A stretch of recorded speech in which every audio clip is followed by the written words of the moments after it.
Ang SBSI, Socorro Bayanihan Services Incorporated, ngayon ito ay pinapaliwanag talaga ang mga totoong nangyari dito sa grandson at saka granddaughter, kung ano talaga ang katotohanan nitong SBSI, kung sino ang founder. Kasi ang lola nila talaga ang nagtayo nitong bayanihan.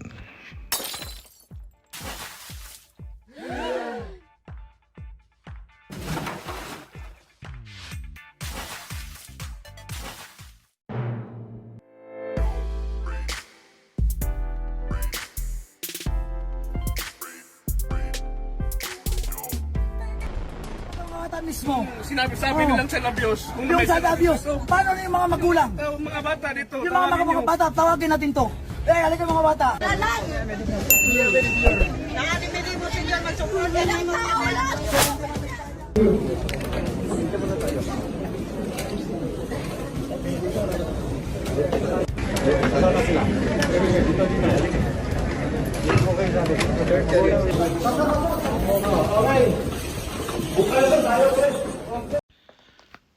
Sa nagdaang Senate hearing ng SBSI o tinawag itong Socorro Bayanihan Services Incorporated, ay inipahayag nitong dalawang apo or granddaughter at grandson noong tunay talagang founder na si Tarok. Ito yung dalawang magkapatid ngayon, ipanaliwanag nila kung ano ba talaga ang totoong nangyari sa pagkamatay nitong founder ng SBSI. Kaya ngayon, dito sa investigasyon na ito, masabi natin na lalabas talaga ang katotohanan kung bakit ito nakapasok si Jerens Kilario or kilala bisang isang Senior Aguila. Kaya binigyang daan ito ng mga komite ng Senado. Senator Yes, I would like to address, because it's the first time po, sir, that I've heard that there's a case.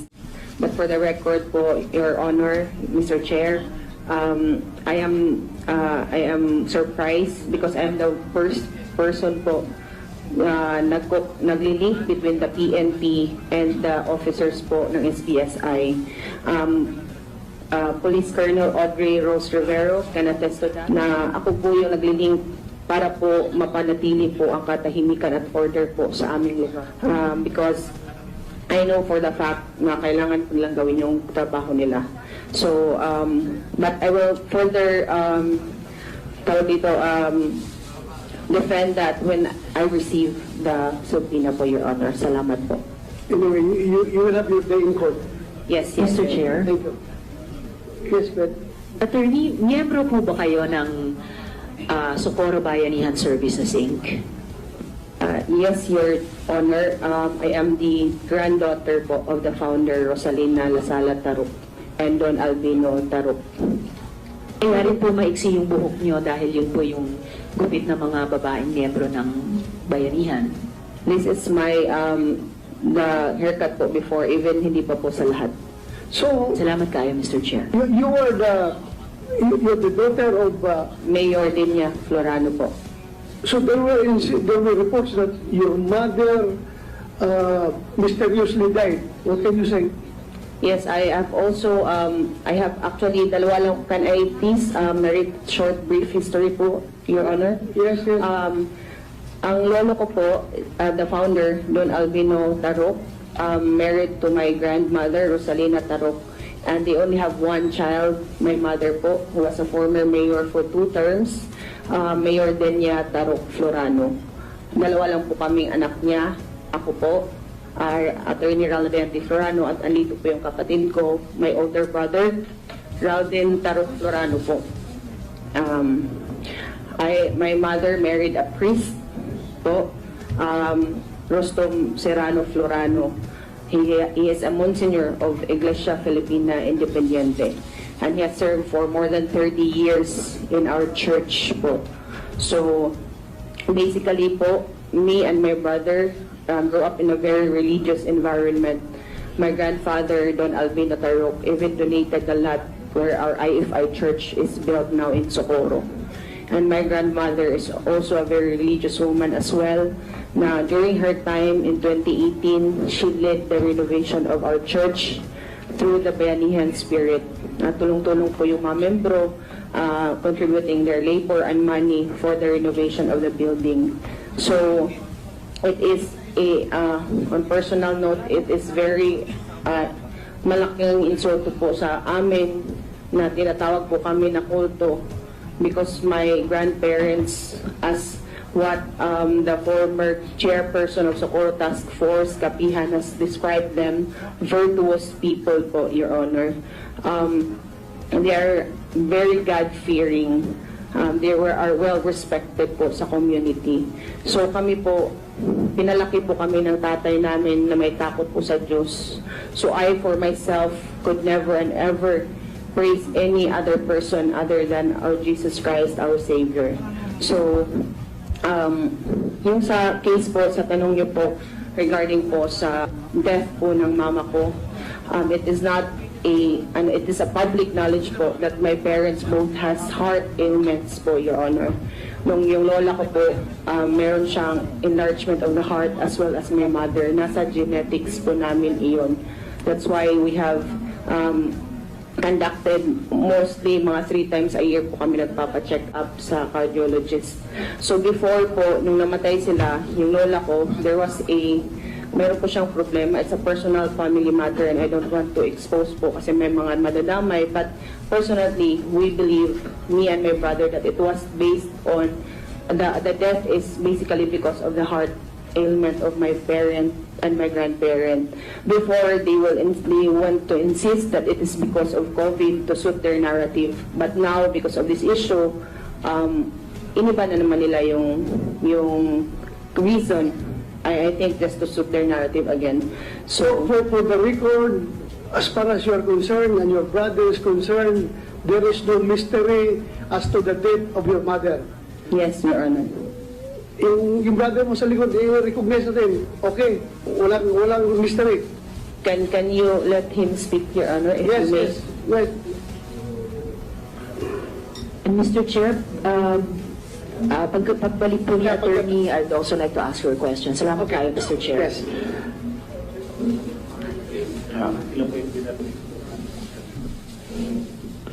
Sir, pwede na. Yes, right. Magpisiya lang ko, sir, para klaro ma. Iba yung Tagalog sa Kabisaya, sir, baka magkamali ako, sir. Ay, para ma-record natin, magaling mo mag-Tagalog si attorney. Ipa-translate mo sa Tagalog kay attorney, ha, please. Please, continue. Ako pala si Geraldine Taro Florano, ang nagkaisa nga po na lalaki ni Rosalina Tarok. So, regarding the mysterious death of my grandmother and my mother, wala po yung katotohanan, sir. Kasi kahit... Of course, kasi the first person to complain ay kayo dapat dahil kayo ang kami dapat. kamo hintong Kasi kami yung right person, eh. Kayo, yeah. But so, ganito na lang, where are you living right now? Sa Kapihan, sir, sa Kapihan. Sa loob talaga ng Kapihan. O sa Kapihan. May bahay kayo doon. May bahay kami. Pati ikaw, attorney. May pamilya ka rin doon, attorney. Ikaw rin. O, andito yung asawa at saka husband. Yung papa nga namin, sir, nandun ngayon sa Butuan. Okay. Sa Kapihan din nakatira, sir. Okay. Thank you. Salamat, ha. Salamat. Okay. Senator Risa. Salamat kayo, Mr. Chair. Dalawang follow-up questions kay Attorney De La Peña. Attorney. Una sa inyo po, kanina kasi tinanong ko kung kaya maiksi ang buhok nyo dahil miyembro kayo ng bayanihan, pero sabi nyo, dati nyo ng hairstyle yon. But I was able to research a photo of you with very long hair. So, this was before you became a member of bayanihan? Yes, can I answer now, Your Honor? Before po, Your Honor, kung season po is if i-check niyo po yung lola ko at yung mama ko, we vary po. Depende po sa season, may mabhaba, may mataas. Tapos, kung mainit yung panahon, so we cut our hair short. So basically po, before po everyone did the short hair of the hair, meron na po akong pictures before na maiksi, meron din po mahaba. So it's not basically because of an insinuation or a direction from anybody po. On my part, that's for me only, Your Honor. Okay po, attorney. Pero mahaba rin kasi buhok ko eh. So alam ko na pag nagpapahaba tayo ng buhok, matagal po yun. Hindi yan sa loob ng 1 taon lang. At pag nagpapagupit tayo, kasi dati maiksing-maiksi din buhok ko, mabilis magpagupit pero matagal magpahaba ng buhok. So around, I'm just curious kasi we had a photo earlier na yung mga babae sa kapihan na miyembro ng bayanihan ay parang maiksi ang buhok. So this really looks to me like a photo before you became a member of bayanihan or before you resided in kapihan. Yes, Your Honor. Mga 2015 or 2016 po yan, Your Honor. Okay, salamat ka, Mr. Chair. And then my second follow-up question po. Senator Rita, Yes, Mr. Chair. About the hair, let this be clear to everyone that wala kami pakialam kung anong buhok gagawin mo. Kahit magpakalbo ka, wala kami pakialam, magpasuklay mo yan o hindi, wala kami pakialam because that's your constitutional right. Kung ano gusto mong buhok. Sa amin lang dito, sinasayad lang yan ni si Teresa dahil nga ayaw natin na yung sabihin ninyo na you're offended by this committee's terming your group as a cult. Diba? Kami rin ayaw namin makakasama ng loob sa tao. Pero by the way as it is right now, by definition ng kulto, ay talagang ako, forgive me if I offend you. Pero pasok talaga sa definition kung sabihin mo yung kulto, yung blind obedience, yung reverence, yung lahat ng definition nandoon sa kulto. Pasensya ka na, you're a lawyer. Huwag na nating i-consider ito pagka-lawyer mo, pagka-chairman ko. Pinato lang. Ako, binabasa ko lang, nakikita ko talaga, pasok sa definition ng kulto. Pero, gano'n pa man, regardless, huwag na isipin ang atin lang talaga, ang amin dito siguruhin na walang napayulit na constitutional right, lalong-lalo na yung mga bata. Yan ang habol namin dito. Forgive us if we offended you, yung pagsabi namin kulto, pero base sa aming pananaw, siguro, respetuhin mo rin siguro yung aming pananaw na nakita namin sa, by definition, na talagang we can say na kulto yung grupo. Pasensya na, forgive us. Go ahead, Senator Risa. Salamat kayo, Mr. Chair. So, attorney, yung pangalawang follow-up question ko, actually may kinalaman dun sa yung kalikasan or nature ng bayanihan. Kasi actually, surprised na ako nung sinabi nyo, the organization started bandang 1980 because yung prior research namin showed na ang bayanihan, ang Socorro Bayanihan Services started as a genuine people's organization. Akala ko namin even way back in the 1940s at noon ay nagsusulong ng totoong bayanihan. Pero nung pumasok sa eksena bandang 2017 ang persona ni J. Renz, si Senyor Aguila, ay doon nagsimula. Ayon sa research namin, doon nagsimula yung pagbabago ng nature ng organisasyon. Dahil hindi na siya naging pangbayanihan talaga, tulad ng itinatag ng lola ninyo, pero nakasentro na sa persona niya. Kaya't nagkaroon ng mga katangian ng kulto. At lalo na, pagkatapos ng lindol ng 2019, lalo na nung pumasok yung pandemya hanggang ngayon, kaya pumasok itong mga pang-aabuso na natago ng ilang mga taon, pang-aabuso sa mga bata. So, yun yung aming nasa liksik, no? At yun yung aming initial conclusion na nagbago talaga yung nature ng organization nung pumasok yung persona ni Mr. Kilario at pati ni Mr. Galanida. Ano pong thoughts nyo doon? Can I speak and then can my brother also speak, Your Honor? Thank you po. Please proceed.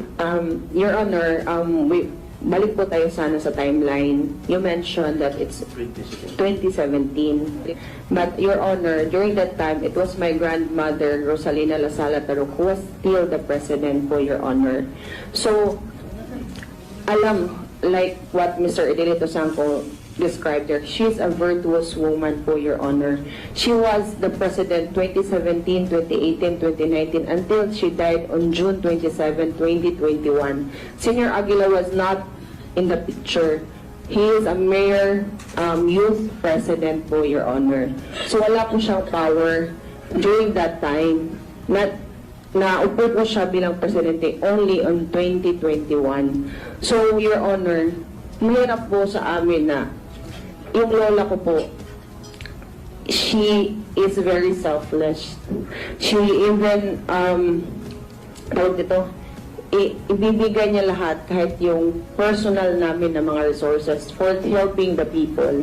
Yun po yung totoo. Alam po yan ng mga dating nakatira sa kapihan. Attorney, if I may, actually, wala naman sa hot seat yung lola nyo eh.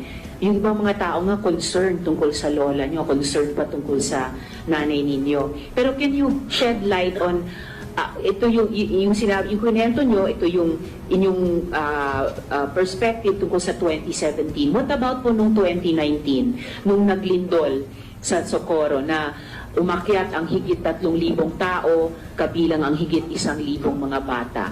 Sa pananaw nyo, ano yung nangyari nung taon yun na 2019? Mr. Chair, yung kuya ko po talaga yung right person to answer that question. Okay. Can he speak, please? Yeah, you have the floor. Mr. President, Raldin Tarok Florano. Geraldine Tarok Florano. Go ahead. Sir, before ako sasagot, sir, kasi yung Senate hearing, di ba, ang katotohanan ang dapat mano natin. So itong sasabihin ko sa inyo, sir, kahit pwede mo kong tudlo, kahit lagyan nyo pa ako ngayon ng lie detector test, payag ako. Makasabihin nyo, naabay nagkuhan na, nagawin ako ba? Unang-una, nung sinabi ninyo, Senador Reza, na 2017, kalukuhan yun. Kasi bakit? Yung 2017 na sa 2019 until 2021, buhay pa yung aking lola.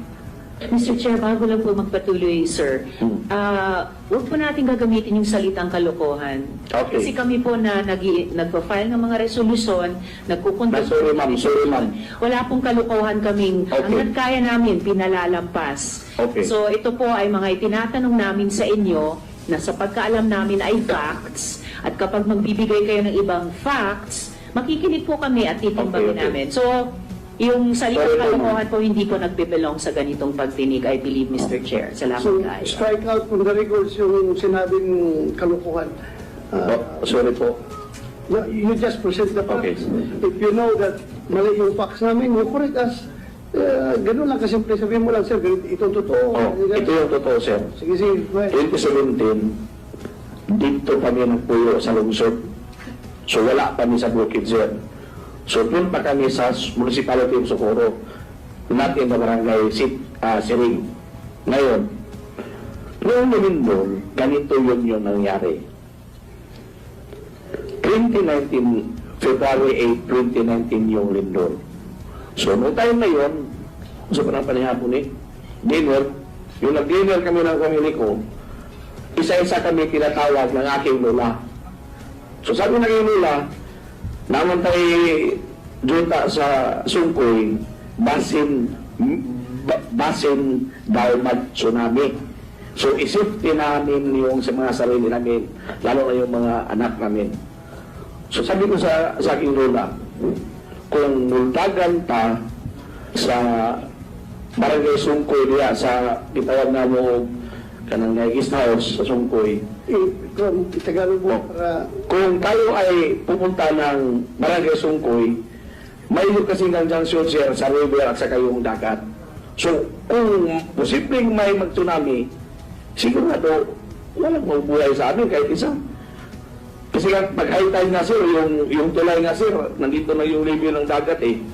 So ito yung nangyari. So sabi ko sa kanila, tinanong kami ng isa't isa ng lola, gusto ko doon tayo sa kapihan. On record siya sir ha? On record siya. Pero hindi yan napalabas sir sa media. Alam niyo ba kung bakit? Si Moon Gualvez, I don't know if TV5 na siya lang yung mismo yung nag-interview sa akin. During the CHR, yung human rights, nung pumunta doon sa kapihan, 3 yung nilapitan ko pero hindi ako interview. Sila Nico Pawa, hindi nila ako interview. Sila Chino Gaston, hindi nila ako interview. Para naman, malaman na yung katotohanan. Kasi yung sabi daw ni Senator Risa, based on the facts, 2017, walang nangyari na doon, ma'am. Actually, yung 2019, yung pagtakbo namin sa bukid, ma'am, ako yung nag-suggest. Now, Mr. Chair. okay.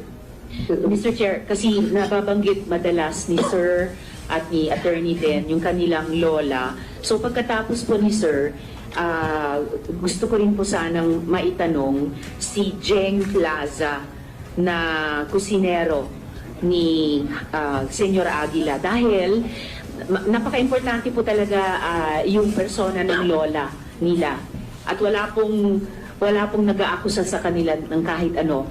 Si Jeng Plaza ay pwede po, Mr. Chair, mag-testify na na-overhear niya si J. Renz Kilario at si Mamerto Galanida na nag-uusap tungkol sa pag-overthrow kay Ma'am Rosalinda. Kasi napag-uusapan at napagtatalunan yung timeline, sino ang presidente noon, and in effect, sino ang may control sa organisasyon at sa nature ng organization. So, importante po itong maitatanong po natin, Mr. Chair, kay Jeng Plaza. Salamat kayo. Sir, pwede patapusin. First, Dito po andito na po si Jeng umulo ka Plaza, dyan. Mr. Chair. Sir, pwede. Please continue. Oh. Yes, continue. Ngayon, yung 2019 December, Christmas party yata namin yun. Kasi nung time na yun, 2019, nung doon ka kami sa bukid, itong si Renz Kilario, actually, ito si Renz Kilario, sir, estudyante ko noon sa high school. So, hindi ako... Teacher ka? Teacher ako, sir, sa Socorro National High School. Socorro National High School. O, teacher ako, sir. Estudyante mo si Jerens. O, isa rin sa mga estudyante ko, sir. Okay. Kaya hindi ako maniniwala na ito yung Mesiya. Hindi ako maniniwala sa ganun, sir. Maano yan? Ikaw hindi naniniwala, pero yung mga followers niya naniniwala. Bakit ako maniniwala? Alam naman ko na isa lang yung Diyos. Pero, maniwala ka sa akin kung sabihin ko sa iyo na yung ibang mga tao doon sa kapihan naniniwala na siya ang Haring Aguila, siya ang reincarnation ng Santo Niño. Ako, sir, di ko totoo og Diyos kay ngano. Usaray akong Diyos si Jesucristo. Just answer my question. Maniwala ka ba kung sabihin ko sa iyo na yung ibang mga tao na nakatira sa loob ng kapihan ay sumusunod kay Jerens dahil nga naniwala sila na siya ay reincarnation of Christ, siya ang second coming ni Santo Niño. Kinuha ko lang yung opinion mo. Naniwala ka na sumusunod yung mga tao kay Jerens? Dili, sir. Very good. O di ko totoo nga, because kasi si Mesiya, dili. Sir, pwede mo naman ko siya sa akong istorya. Good. Kaya 2019 mo ko siya namin, tapo pagka December, sir, before December, sir, Tagalog. before December, parang minimintor na aking lola si Jerens Kilario kung paano dalanan yung tao, paano makisama ng tao, yung mga plano mismo. Pero plano sa kayuhan, sa mga tanong tayo sa kabutihan na, sir. Ito yung nangyari. Noong 2019, sabi ng aking lola, kasi wala ako doon mismo, kasi umuwi kami ng aking ama doon sa bahay namin, sir. So sinabi ng aking lola na gusto daw niyang papalit sa kanya ay si Jerens Kilario. Mr. Chair, Sir, if I may, Sir, kung wala kayo noon, paano nyo alam na yan ang sinabi niyo? Sinabi kasi sa akin aking lola. Actually, Sir, di pa ako tapos magtanong. Hintay mo lang. Or paano nyo po alam na yan ang gusto ni Lola ninyo? Dineclare yan ni Lola, sir, doon sa namin, sa Christmas party. Tapos sinabi rin sa akin personally sa bahay pag-uwi. So pagkatapos po nung una sinabi ni Lola nyo sa Christmas party, sinabi nila sa inyo personally? Okay, Sinabi yung sa akin. tinatanong ko kung paano nyo... Oo, sinabi sa akin. Pero ngayon, ang nangyari, wala daw ata General Bato, o Senador Bato, ni Jerry Silalio. Hindi agad niya tinanggap yung hamon na siya yung papalit na presidente kasi sa sobrang bata at saka mahirap din magdala ng tao. Ngayon, ano nangyari?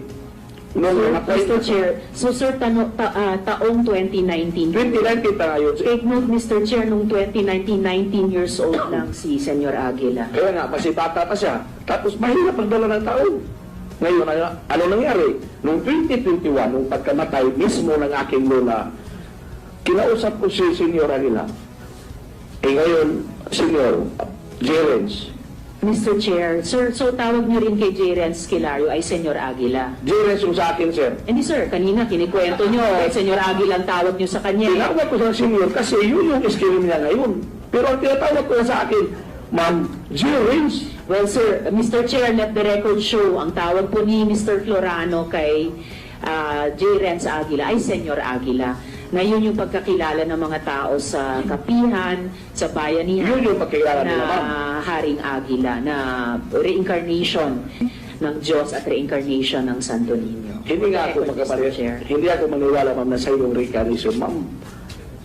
Tinawag ko siya, ma'am, na Senyor Aguila kasi iyan yung alam niyo, pero yung sa akin, Jerens lang. Sa akin, Jerens lang.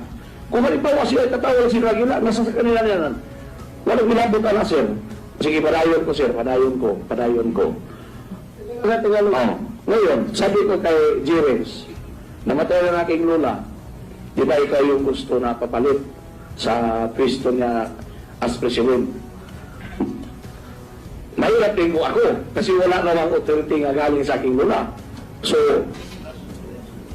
during the time, may election kasi siya, natalo yung ina ko, sir, sa 2019 election. 2019 ba yun eh? Oo, ngayon. Nung nangyari na yun, sir, ang matay na aking lola, sir, sabi ko sa kanya, kung saan naman eh, kung sa Bisaya pa, kung saan naman eh, ngawa na may presidente, kung ikaw man ang choice sa akong lola. So, imo ng barugan. So, pinatay na yun, sir, dito sa Himbarog, sir, sa pagkamatay after pagkamatay ng aking lola. Nagkaroon, si Manuelto Galarida, sir, before si Manuelto naging vice president, yung gusto na aking lola, sir, na yung papalian ng vice president ay yung aking ina, yung si Mayor Delia Tortolano. Pero pag sinabi ni lola na siya daw yung papalit ng siya yung magiging vice president, sabi na aking nanay, ma, gusto na ako mga mag-vice president ma si Manuelto Galanida. Kaya yung sinabi, sir, nga mayroong, sabi daw nila, may foul play, mayroong daw lason para mapunta daw yung ni Manuelto at saka yung si Jerens, yung presidency at saka vice president. Hindi yan totoo, sir. In my personal views. Mr. Chair, in-note lang natin na si Mr. Florano ang unang nagbanggit ng mga salitang lason at foul play dito. Just for the record, Mr. Chair. Oo. Kasi yun yung sabi ng kabila, sir. Yun yung sabi. Sabi ng mga affidavit. Kasi nilason daw namin. May binabit ba na nagsabi na nilason ninyo? So, yung mga interview, sir. Meron. Narinig mo? Narinig ko, sir. Okay. So, Kaya nga, mahirap sa amin na aking kapatid, makaya namin patayin o lasunin yung ina namin at sa kalula namin. Sino namang hipokritong tao na mga Mr. Chair, kagawa yun? kayo ang inakusahan yan? Kami. Para daw, yung presidency at saka yung vice presidency ay mapunta sa kanilang dalawa. Yun. Sandali lang. Mr. Chair, siguro mas lilinaw pa pag mamaya't natanong natin si Jane Plaza. Stop ka muna. Go ahead, Senator Risa. Salamat kayo, Mr. Chair. Thank you.